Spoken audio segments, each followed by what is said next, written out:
Let's go on an adventure and open up our minds. My books can take me anywhere, so many I can find. Come on, it's story time with Lisa. Welcome to Storytime with Lisa. Today we get to read Jumanji by Chris Van Allsburg. Let's read. Now remember, Mother said, your father and I are bringing some guests by after the opera, so please keep the house neat. Quite so, added Father, tucking his scarf inside his coat. Mother peered into the hall mirror and carefully pinned her hat in place, then knelt and kissed both children goodbye.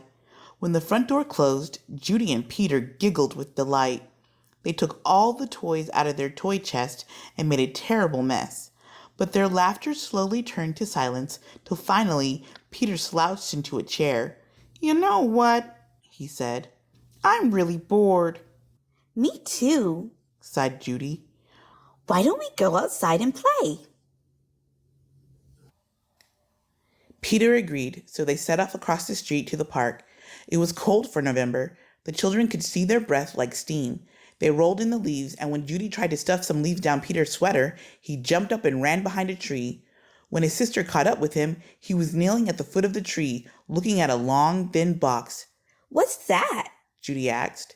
It's a game, said Peter, handing her the box. Jumanji, Judy read from the box. A jungle adventure game. Look, said Peter, pointing to a note taped to the bottom of the box. In a childlike handwriting were the words, Free game. Fun for some, but not for all. P.S. Read instructions carefully. Want to take it home? Judy asked. Not really, said Peter. I'm sure somebody left it here because it's so boring. Oh, come on, protested Judy. Let's give it a try. Race you home. And off she ran with Peter at her heels. At home, the children spread the game out on a card table. It looked very much like the games they already had. There was a board that unfolded, revealing a path of colored squares. The squares had messages written on them. The path started in the deepest jungle and ended up in Jumanji, a city of golden buildings and towers. Peter began to shake the dice and play with the other pieces that were in the box. Put those down and listen, said Judy. I'm going to read the instructions. Jumanji, a young people's jungle adventure especially designed for the bored and restless. A. Player selects piece and places it in the deepest jungle. B. Player rolls dice and moves piece a long path through the dangers of the jungle. C.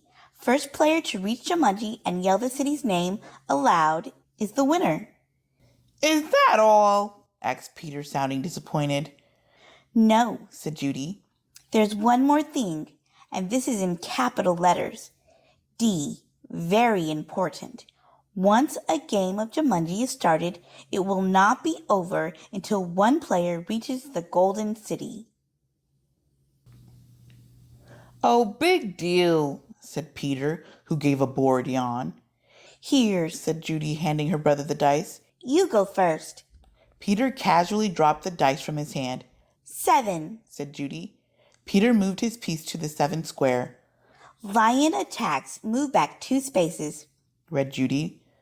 Gosh, how exciting, said Peter in a very unexcited voice. As he reached for his piece, he looked up at his sister. She had a look of absolute horror on her face. Peter, she whispered. Turn around very, very slowly.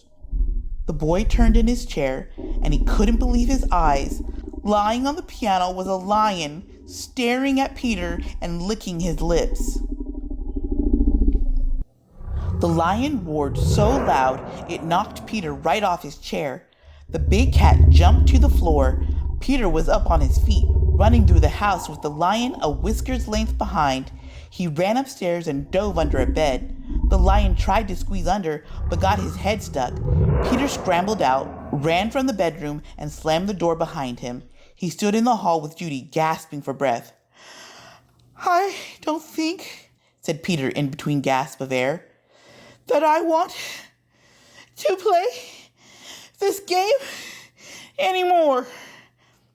But we have to, said Judy as she helped Peter back downstairs. I'm sure that's what the instructions mean. The lion won't go away until one of us wins the game. Peter stood next to the card table. Can't we just call the zoo and have him taken away? From upstairs came the sounds of growling and clawing at the bedroom door. Or maybe we could wait till Father comes home. No one would come from the zoo because they wouldn't believe us, said Judy. And you know how upset Mother would be if there was a lion in the bedroom. We started this game, now we have to finish it. Peter looked down at the game board. What if Judy rolled a 7? Then there'd be 2 lions. For an instant, Peter thought he was going to cry. Then he sat firmly in his chair and said, Let's play. Judy picked up the dice, rolled an 8, and moved her piece. Monkeys steal food. Miss one turn, she read. From the kitchen came the sounds of banging pots and falling jars. The children ran in to see a dozen monkeys tearing the room apart. Oh boy, said Peter. This would upset Mother even more than the lion. Quick, said Judy. Back to the game. Peter took his turn. Thank heavens he landed on a blank space. He rolled again. Monsoon season begins. Lose one turn. Little raindrops began to fall in the living room. Then a roll of thunder shook the walls and scared the monkeys out of the kitchen. The rain began to fall in buckets as Judy took the dice. Guide gets lost. Lose one turn. The rain suddenly stopped. The children turned to see a man hunched over a map. Oh dear, I say, spot of bad luck now, he mumbled. Perhaps a left turn here, then. No, a right turn here. Yes, absolutely. I think a right turn. Or maybe? Excuse me? Said Judy, but the guide just ignored her. Around here, then over, no, over here, and around this. Yes, good, but then? Judy shrugged her shoulders and handed the dice to Peter. 4, 5, 6, he counted. Bitten by a tsetse fly, contract sleeping sickness, lose one turn. Judy heard a faint buzzing noise and watched a small insect land on Peter's nose. Peter lifted his hand to brush the bug away, but then stopped, gave a tremendous yawn, and fell sound asleep, his head on the table. Peter, wake up! Cried Judy, but it was no use. She grabbed the dice and moved to a blank. She rolled again and waited in amazement. Rhinoceros stampede. Go back 2 spaces. As fast as he'd fallen asleep, Peter awoke. Together they listened to a rumble in the hallway. It grew louder and louder. Suddenly, a herd of rhinos charged through the living room and into the dining room, crushing all the furniture in their path. Peter and Judy covered their ears as sounds of splintering wood and breaking china filled the house. Peter gave the dice a quick tumble. Python sneaks into camp. Go back 1 space. Judy shrieked and jumped upon her chair. Over the fireplace, said Peter. Judy sat down again, nervously eyeing the 8-foot snake that was wrapping itself around the mantel clock. The guide looked up from his map, took one look at the snake, and moved to the far corner of the room, joining the monkeys on the couch. Judy took her turn and landed on a blank space. Her brother took the dice and rolled a 3. Oh no, he moaned. Volcano erupts. Go back 3 spaces. The room became warm and started to shake a little. Molten lava poured from the fireplace opening. It hit the water on the floor and the room filled with steam. Judy rolled the dice and moved ahead. Discover shortcut. Roll again. Oh dear, she cried. Judy saw the snake unwrapping himself from the clock. If you roll a 12, you can get out of the jungle, said Peter. Please, Judy begged as she shook the dice.